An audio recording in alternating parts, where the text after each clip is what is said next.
लगता है, बचपन याद आता है। कुछ यादें होती है, कुछ अपना याद आता है तो आदमी कुछ ना कुछ शेयर करना चाहता है। तो बच्चों को लग रहा होगा कि मैथ के टीचर आए, इंग्लिश के टीचर आए, साइंस के टीचर आए, पढ़ाना छोड़े और कुछ स्टोरी अच्छी अच्छी सुनाए। लेकिन बच्चों ऐसा होता नहीं है। पढ़ाई के टाइम पढ़ाई होती है, खेलने के टाइम खेलना होता है। तो मेरा एक किस्सा मैं आप लोगों को शेयर करना चाहूँगा। 2001 में अपना एक वार चल रहा था, ऑप पराक्रम ऑफ कबड्डी उस ऑपरेशन का नाम था। हम लोग डिप्लॉय थे नियर पाकिस्तान के बिल्कुल बॉर्डर पर 13-14 किलोमीटर पे। तो शेलिंग हो रही थी। शेलिंग समझते हो ना बच्चों, बमबारी। तो ऐसे ही बमबारी चल रही थी। हमने सोचा नहीं था कि अचानक ऐसे कुछ होगा। तो एक गन होती है जिसके ऊपर 6 से लेकर 9 आदमी तक काम करते हैं। अलग अलग गन्स होती है, किसी पे 7 करते हैं, 9 करते, as a strength, as a heavy gun का। तो हमारे गन के ऊपर एक गोला आके हिट हुआ। हम 7 आदमी थे, सातों के सातों सब उड़ गए पूरे के पूरे। मतलब जिस जगह पे थे वहां से सब इधर उधर हो गया। मतलब सातों को डेथ घोषित कर दिया, जिसमें मैं भी था।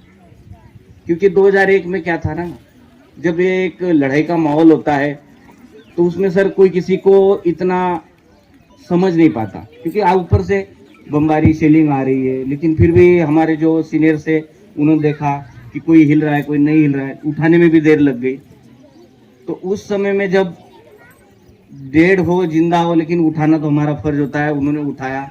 हॉस्पिटल में जाते जाते उस समय में इतना कुछ था नहीं कि कोई हार्ट नापे, जिंदा है, नस देखे, इतना टाइम ही नहीं था। इसमें हम 2 आदमी जिंदा रहे। मैं तकरीबन 17 दिन कोमा में था। जब 19वें दिन मेरे को दवाई देके या मुझे कुछ समझ आया, तो ये बड़ी बात नहीं कि मेरे साथ क्या होगा। अब जो बताने वाला वो बहुत बड़ी बात है। आदमी कुछ नहीं सोचता मरते वक्त कि मैं कैसे जीऊँ, कैसे बचूं। माँ बाप भाई बहन सब याद आते।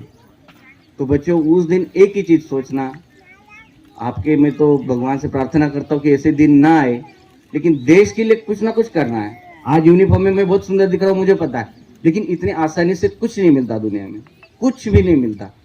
तो बच्चों, आप लोग को मैं बताता हूँ, ये कॉन्फिडेंस बिल्कुल लो मत होने दो। अपना देश बहुत अच्छी तरह आगे बढ़ रहा है, बहुत अच्छी तरह हमारे को सपोर्ट मिल रहा है। टीचर्स लोग हो गए आगे। देखो, आप कुछ बनोगे ना तो शायद मुझे नहीं लगता आपको कोई पूछेगा कि आपके पापा का नाम क्या है। ये पूछता आप कौन सी स्कूल से हो, आपके टीचर का नाम क्या है ना। तो बच्चों, ये जो होता है ये बहुत कम लोगों के नसीब में होता है कि वो दुनिया में कुछ बन पाए। ऐसा नहीं कि जो कुछ नहीं कर पा रहा है वो नहीं बन पाएगा। एक्चुअली यही मेरा कहना है कि जो कुछ नहीं कर पा रहा है ना, उसको अपने आप में कुछ समय देना होगा एक्स्ट्रा। देखो, कुछ बच्चे फर्स्ट आते, कुछ सेकंड आते, कुछ लास्ट आते।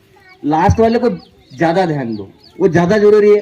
वो एक बार पढ़ नहीं पा रहा है, 2 नहीं पा, 100 बार पढ़ाओ जब तक याद नहीं होता। छोड़ना नहीं जब तक याद नहीं होता। नहीं तो बच्चों, दुनिया में बहुत कंपटीशन है। आगे चल के हमें और भी ज्यादा कंपटीशन के सामना करना है। तो पीछे नहीं रहना। पीछे रह गए तो आगे नहीं बढ़ पाओगे, क्योंकि पीछे का ही कवर नहीं होता। पीछे का कब कवर करोगे। देखो, होमवर्क दिया जाता है 2 दिन, कोई अभी हो जाता है, बच्चा नहीं आता है, तो ये यारों दोस्तों की अपनी फ्रेंड्स की नोटबुक लेता है, फिर आगे बढ़ता है। लेकिन फिर भी कहीं ना कहीं पीछे रहता है। एग्जाम मार्क्स के लिए मत करो कुछ भी, कोई नहीं पूछता इनको। जब समय आता है ना, तो कॉन्फिडेंस, अपना हौसला, जो आप समझो वही काम आता है। आजकल जितने बड़े बड़े इंस्टीट्यूट या जो भी बड़े ओहदे पे आदमी जाता है ना, वह परसेंटेज शायद मैम नहीं पूछ रहा है कोई कि वो अपने टैलेंट से इंटरव्यू कैसे कर रहा है, जवाब कैसे दे रहा है, उसके टिक मार्क में -4 है या +5 है। वो ज्यादा कंपटीशन है। वही आप लोग को बच्चों करना है। टीचर लोग को तो कुछ बता नहीं चाहूंगा, जो भी सामने दिख रहा है। लेकिन कुछ बच्चे हैं जिनमें मैं टैलेंट बड़ी गहराई तक देख रहा हूँ।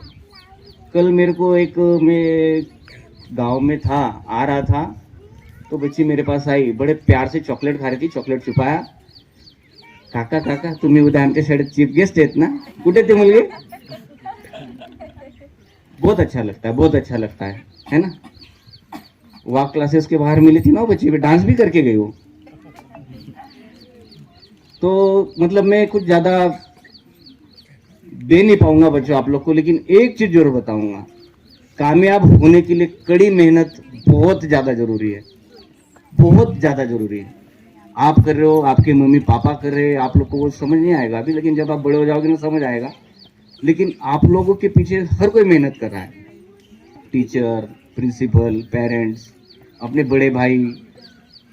बच्चों एक चीज मैं आपको गहराई से एक हम्बल रिक्वेस्ट करके बोल रहा हूँ कि लाइफ में एक है ना, एक गुरु चुनो कि वो मुझे किसी मुकाम पे ले जाए, और वो मुकाम जब तक हासिल नहीं होता ना, उस गुरु को छोड़ना नहीं, गुरु को छोड़ना नहीं। अभी गुरु कौन चॉइस करना है, कैसे चॉइस करना है, आपके ऊपर डिपेंड है। बताने के लिए तो बहुत कुछ है, लेकिन अभी ऑलरेडी बहुत ज्यादा समय भी हो गया है, क्योंकि कुछ बच्चों को देख रहा हूं मैं, वो बेचारे थोड़े से थक गए है ना। अभी जिनको कुछ और मोटिवेशन या कुछ और गेम्स के बारे में या कुछ भी चाहिए होगा, मेरे को पर्सनली मिल सकते हो, हर दिन स्कूल आता हूँ बच्चों को छोड़ने के लिए, कभी भी मिल सकते हो, कोई प्रॉब्लम नहीं। लेकिन कॉन्फिडेंस आता कहाँ से है, कॉन्फिडेंस आता कहाँ से? 99 में मैंने ट्रेनिंग किया, 3 महीने में ट्रेनिंग खत्म हो गई, कारगिल वार खत्म, फिर 6 महीने बढ़ गई। तो जो कूटना था वो तो कूट ही लिया इंस्ट्रक्टरों ने, मेरे उस्तादों ने। 3 महीने में 12 महीने की कसर 3 महीने में, फिर 6 महीने बढ़ा दिए वो भी। जब मैं अपनी यूनिट गया तब मेरी यूनिट चाइना बॉर्डर सिक्किम में गैंगटॉक में थी। मैं पूरी ट्रेनिंग में शायद इतना कॉन्फिडेंस नहीं कमाया होगा उतना यूनिट ज्वाइन करने के बाद हुआ।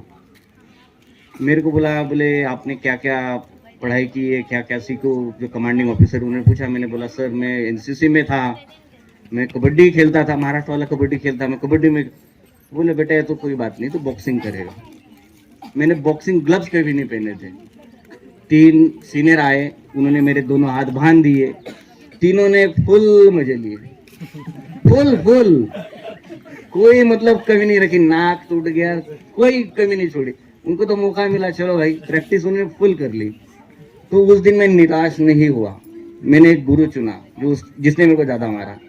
बोले भाई इससे क्या सीखा? बोले तू बॉक्सिंग में अकेले से लड़ेगा या 3 से मार खाई, इससे ज्यादा तेरे को कौन क्या मारेगा? कॉन्फिडेंस वही है मैम, कॉन्फिडेंस वही है कि कुछ सीखो। अभी वो कॉन्फिडेंस तो आ गया, जीते भी, वो काम कहाँ आता है। मैं ऐसी छुट्टी पे आया था, तो शादी ब्याह में अपने यहाँ तो नॉर्मल है, कुछ ना कुछ हो जाता है, तो मेरे हाथ भी कुछ हो गया, पुलिस केस भी हो गया। सीओ को फोन किया, सर मेरे से थोड़ा सा, बोले कोई नहीं आ जाओ। तो उसने मेरे को सीओ ने बोला कि जब तू गोल्ड मेडल लाएगा तब तेरे सारे केस नील, नहीं तो तू छुट्टी तो छोड़ दे, भूल जा, बाकी अलग चीजें होगी वो अलग। मैम वो गोल्ड मेडल मेरे को कुछ पनिशमेंट मिलने से भी मिला, तो गोल्ड मेडल मिलना कोई मतलब ये नहीं, लेकिन कुछ ना कुछ अगर है ना दिमाग में कि मैं ये करना है, तभी होता है, नहीं तो नहीं होता है। बच्चा अगर 7 महीने तक सोचेगा कि मैं फर्स्ट आना है, फर्स्ट आना है, शायद नहीं आता, नहीं होता ऐसा, ऐसा होता ही नहीं है। वो पहले दिन से एग्जाम के टाइम तक अगर हर दिन अपने आप को 3 घंटा या 2 घंटा नहीं देगा ना, फर्स्ट नहीं आ सकता। वो अलग बात है कि नेचुरली टैलेंट है, लेकिन करने वाला अगर मेहनत नहीं करेगा तो नहीं है, संभव नहीं है। शेयर करने के लिए बहुत कुछ है मैम, लेकिन पेरेंट्स ज्यादा सुन रहे हैं, अभी स्टूडेंट ज्यादा सुन नहीं पा रहे, इसलिए मेरा शेयर जो जहाँ पहुंचना चाहिए वहाँ पहुंच नहीं रहा है। थैंक यू, जय हिंद।